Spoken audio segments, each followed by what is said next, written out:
Hi there, and thank you for joining me for today's live reading of Soul Sacrifice by Courtney Davis, and this is presented by Itsy Bitsy Book Bits. Chapter 1.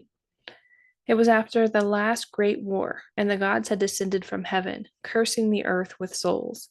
Like a disease, it spread unhindered, and the consequences weren't known for generations.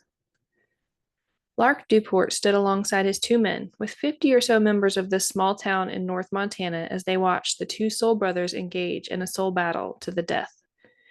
The town was much like many scattered across the country, a few neighborhoods of houses in disrepair, and a school, a post office, and a bar. There was a grocery store and a police station, of course, that had to keep order among the masses. No real industry existed aside from what the citizens could provide for each other in services like small farms or crafts. No one here was making good money, but they were surviving mostly because of the rations that the government provided. Government rations were given in the form of bank credits, linked to the chip that was implanted in every registered baby when they were born. The right wrist could be scanned, and it would show the person's status and the number of ration credits they had. It was a great way for the government to keep track of where everyone was, and for business owners to discriminate. They could scan you and kick you out for not having the available rations they saw fit to be in their establishment, or, more likely, for being a halfling, despite the possibility of being able to pay in cash, which was still an acceptable way to pay for things. People around him were whispering with excitement at what they were about to witness. One of their own had a chance at a full soul. Looking around, he saw a lot of dull eyes, meaning most of these people were halflings themselves. Today's battle might motivate some of them to go looking for their own other half, if they were lucky enough to have one out there. Not every soul's other half was ever born. The pair circled each other, sizing the other up. They were unmatched physically. There was a clear favorite to win, and it wasn't the man Lark had brought here. It didn't matter to Lark who won. He'd done what he had been paid for without any guarantees about the result. He had found the client's other half and brought his client here for this battle. Only one of them would survive, and that one would gain the other half of their soul. In this world of half souls, full souls, and very unfortunate no souls, nothing mattered more to a halfling than the chance at finding the other part of their soul and to join through the death of one, becoming a whole person in the eyes of the government and society. Lark wondered for the millionth time what the end of all of this would be. Was this all just a slow descent into hell for the world, or was there actually some redemption from them all somewhere? He was inclined to think the former, but he knew plenty of people who had hope. That was a rough trek. The amount of dead space through Utah and Wyoming has gotten worse, don't you think? Stone said. Yeah, I remember a few more settlements there that were mainly halflings, Granger agreed. I hate to think anything is ever right about what the government says, but we know that halfling settlements often lead to no soul issues. Could be what is driving a lot of those halflings back to the city settlements. It's a little safer. Or the government went in and moved them out forcefully, Lark grumbled. He wouldn't put it past them to break up a halfling settlement that was surviving well. It was harder to control people when they weren't dependent on government rations. Granger nodded in agreement. Lark looked at the two men who were still circling each other and posturing for attack and wondered why they weren't just getting to it already.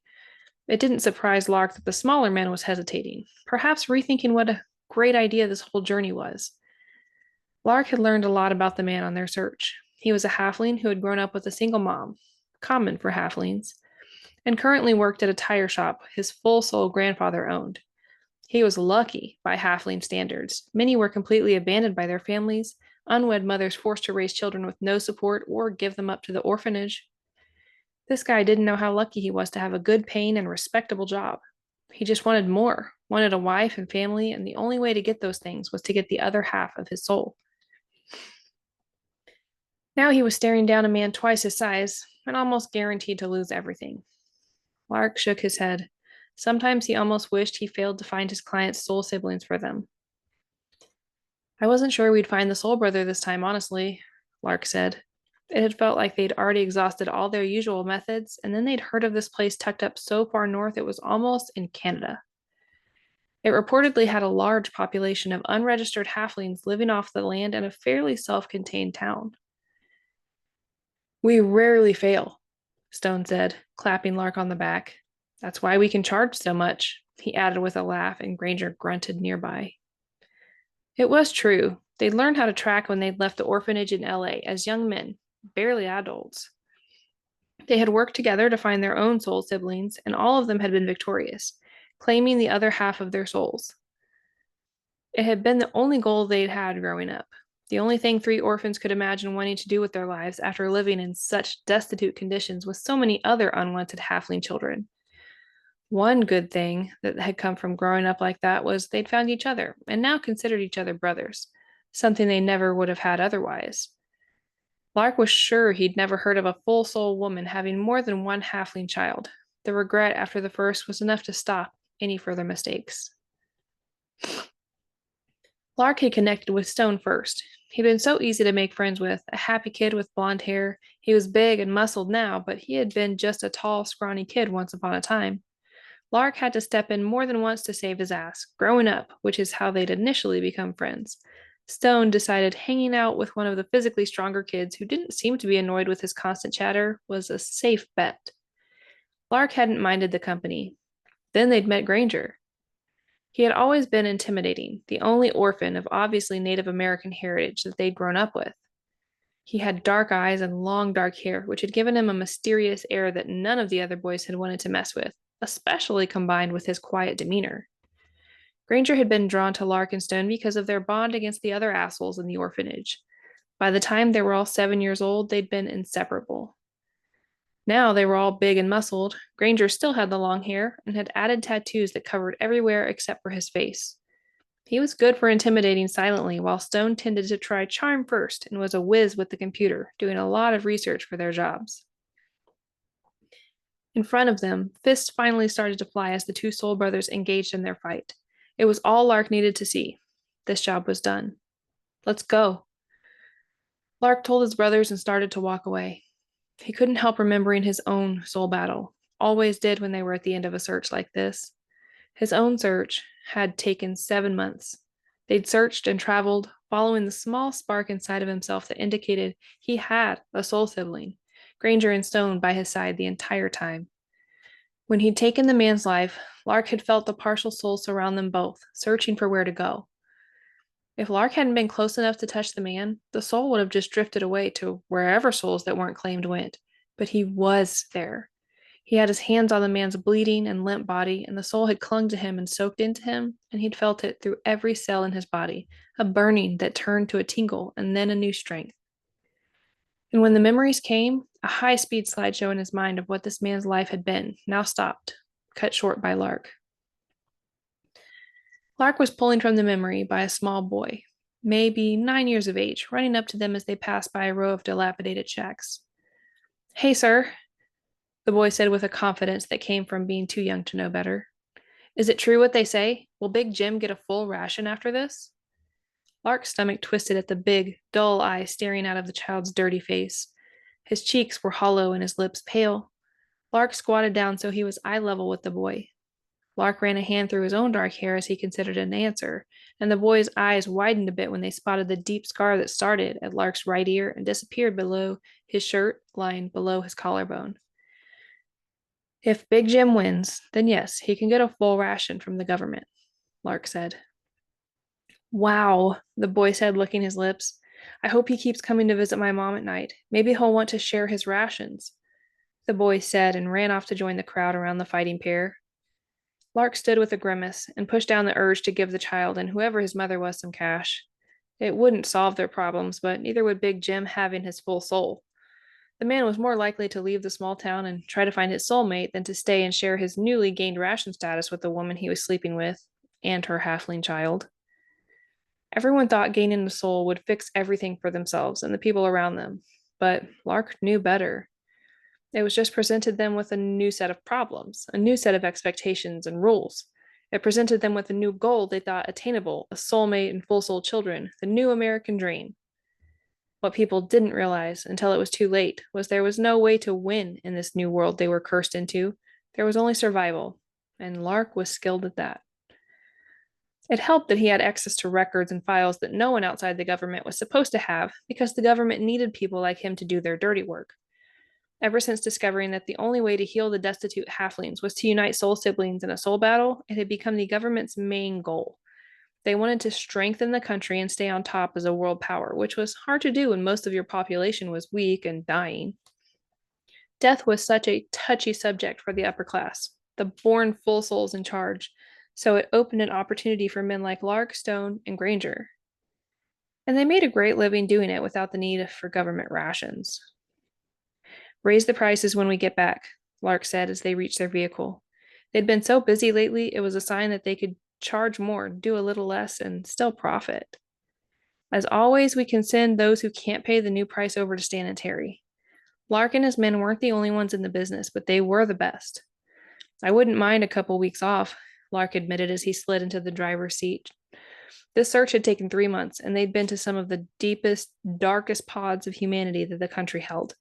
If you were a halfling and you weren't in a government-subsidized encampment within a city, there was almost no chance of living in safety or any kind of sanitary conditions.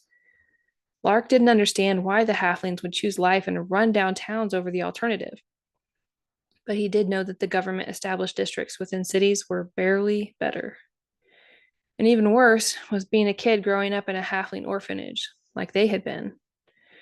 A break sounds nice. I need to get my dick wet, Stone said with a groan. Even taking suppressants on these trips isn't enough to keep my man down. Maybe if you took them more than once a week while we were on a job, Granger pointed out. No way. That shit will fuck you up. Last time I took it as prescribed, I couldn't get it up for a week after I stopped. Wasted a whole week of not satisfying the ladies of LA. You're ridiculous, Granger said, and closed his eyes in the back seat, obviously done with the conversation. Lark knew Granger didn't take the suppressants no matter what. Lark didn't either. But neither of them complained as much as Stone when they weren't jumping from willing bed to willing bed. When they were in LA and surrounded by other willing non-suppressant takers, suppressants weren't a consideration for any of them because despite what the government would like people to believe, sex wasn't going to be the downfall of society. The government didn't want anyone having sex outside of sanctioned full soul marriage, so they encouraged suppressants for their citizens and outlawed sex outside of marriage. Problem was, it was a voluntary program to take the suppressants. It hadn't started that way, but the uproar and near toppling of the government over it had the president at the time backing off quickly with lots of propaganda about the evils and risks of having sex outside of full soul marriage. After that, there was an increase in the halfling population and no souls, proof that people were still fucking despite the risks. It was nearly impossible to convince the poor and depressed that free entertainment wasn't worth taking a chance on. Lark drove away from the small town in northern Montana, his thoughts already on the next possible job. Even though he planned to take a break, he knew that as soon as Stone checked the business email, there would be a list of people pleading for assistance. At least the desperate halfling's desire for a better life gave him a purpose, because the gods knew he wasn't going to take on the duty of finding his soul wife and having full soul babies as his purpose on this hellscape of Earth. They drove for a day without passing another town large enough to have a hotel. Most of the dwindling United States population had crowded into a few main cities after the initial cursing and civil uproar had settled down. The small places scattered about beyond them were usually nothing more than a few homes and farms, enough to keep those that lived there alive, barely. But the farms provided a necessary service to the rest of the country, food production. It was eerie. Some of the places they drove through looked like the Earth was trying to reclaim the territory after a nuclear war. Destroyed buildings, abandoned cars, and everywhere nature was crawling over it. Plants and animals encroaching back where they had once thrived before modern humans decided to pave and plow and build over it. Lark liked the idea of the Earth gaining some of its power back in these places, even if it was a reminder that their world had been forcefully changed and had yet to really settle since. There wasn't civil war currently, at least not here in the United States, but there wasn't a lot of freedom and choice most places. Around the world, things were worse in a lot of countries. Places where the governments hadn't been able to quash rebellions as quickly, hadn't been able to give out suppressants and get their citizens in line with the new rule of law to keep the no-souls from becoming rampant. When two half-souls chose to chuck caution to the wind and indulge their base desire, a pregnancy was disastrous. A child with no soul was born, an evil that the world wasn't equipped to handle. Pulling into Boise, Idaho, they all sighed with relief to see signs for businesses. This was the second largest city in the northwestern United States, next to Seattle, which had continued to thrive because of its port, which still received many things that got shipped off all over the country for use. Lark had heard stories of before, when every store in every town was so full of things that it was impossible to even choose sometimes. Now you were lucky to go in the store and have two options for anything you might need, from batteries to shampoo. Choice was limited. Lark didn't mind. He wasn't sure that having to glance over 100 different soaps would in any way make his life better. It was the same for food.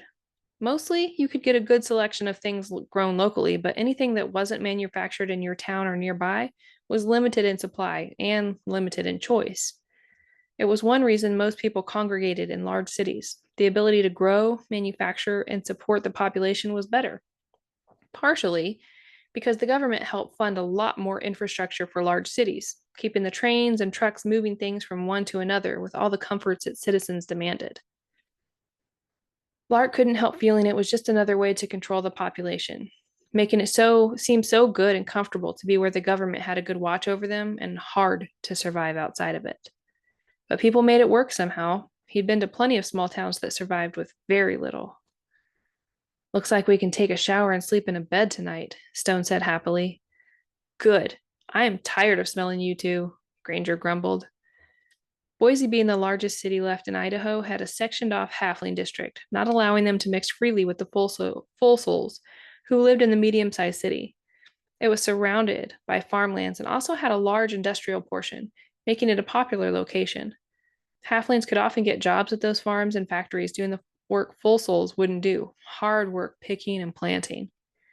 A job like that could get a halfling a small house outside of the government-funded housing neighborhoods. They'd stopped here often, looking for soul siblings, and knew of a good hotel where they could get a bed and a shower. When they were settled into a small room with two beds and a pull-out couch, Stone got to work on the laptop looking for their next job. Lark knew he'd start by deleting anything that started with pleading for free help. They didn't do that. Stone would then narrow down the possibilities of clients to a few that sounded like they had cash ready and send them to Lark. Lark opened one and read a short and to the point paragraph from a woman stating she had cash and wanted to find her soul sister ASAP. Women on the search always intrigued him more. It was usually harder for them to be bloodthirsty enough to kill another person, and it was also easier for them to find ways to make money to live well outside of the government rations. Highly illegal prostitution was big business in this new society of illegal sex. He replied to her email with a date and time to meet at his office. Maybe she'd be the last client before the price increase went into effect.